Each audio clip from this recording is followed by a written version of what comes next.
Okay, guys, welcome once again to another episode of Scott Talks Law.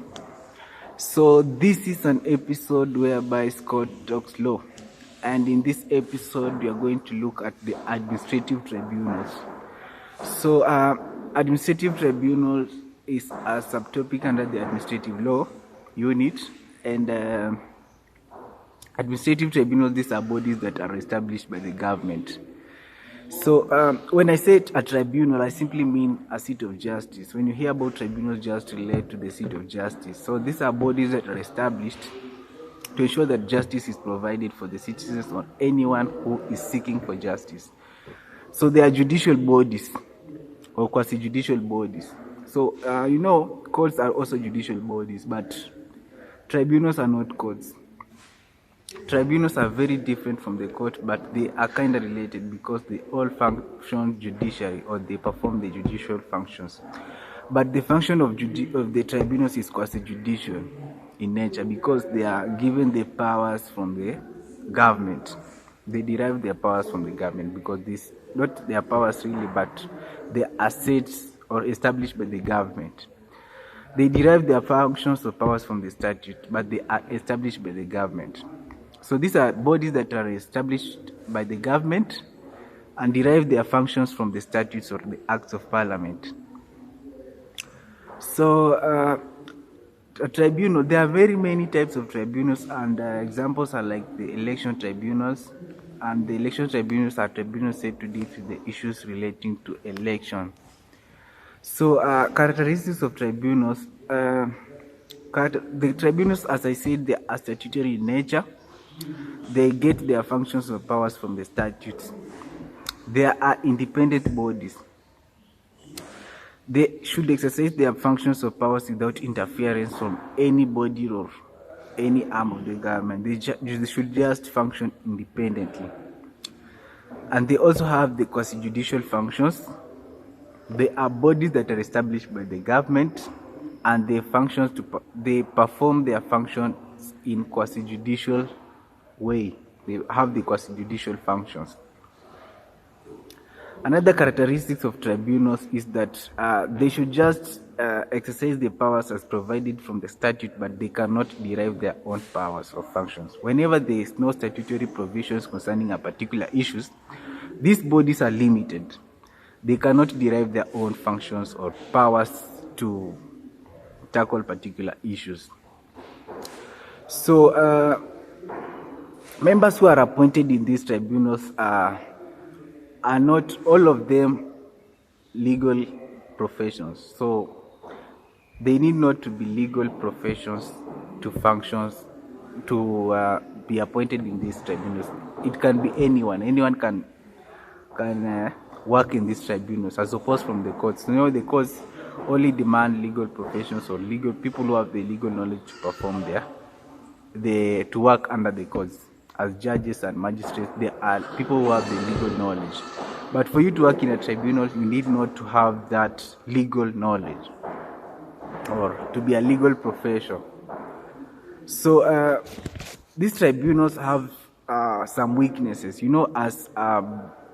Just as other bodies have weaknesses, tribunals also have some weaknesses. And some of the weaknesses are that these bodies can be interfered by the government, because members of these tribunals are appointed by the government, and the government might interfere with the decision made in these tribunals.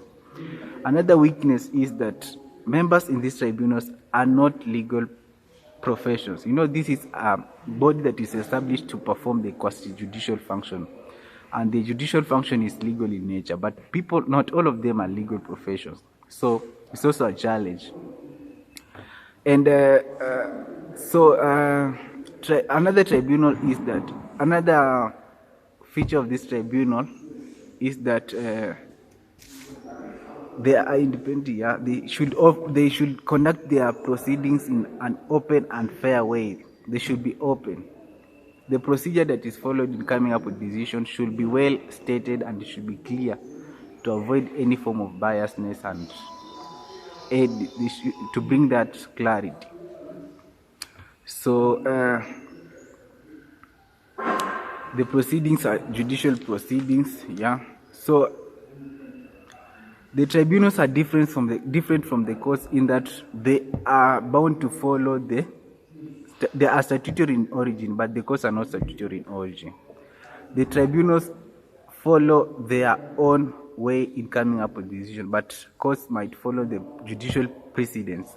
That's whereby they consider the decision made in the higher courts, if it's a lower court, in coming up with decision. If it's a high court, it considers the decision made by the Court of Appeal or the Supreme Court.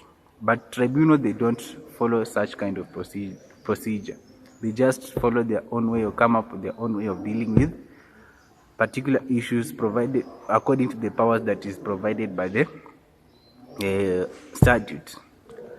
So tribunals are investigatory in nature, but the courts are not investigatory. They don't investigate on issues, but they just determine they give the verdict according to the proceedings. But they don't. But these tribunals are investigatory in nature. Members in a tribunals are not trained, but in court members are trained. They are legal professionals, people who are trained in law and have the knowledge in legal matters. So in courts, courts are objective in nature, but a tribunal are subjective. They are subjected. They are under the powers of the government, so they are subjective in nature. The government can interfere with decisions made by the tribunals. So that is all you need to know about tribunals. They're just bodies that are established to ensure that justice is provided for the citizens. Their functions is derived from the statutes or the acts of parliament.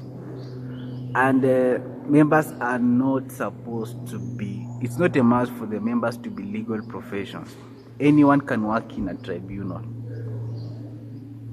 provided that their function is, provided that they can do whatever is provided in the statute. They need not to be legal professions.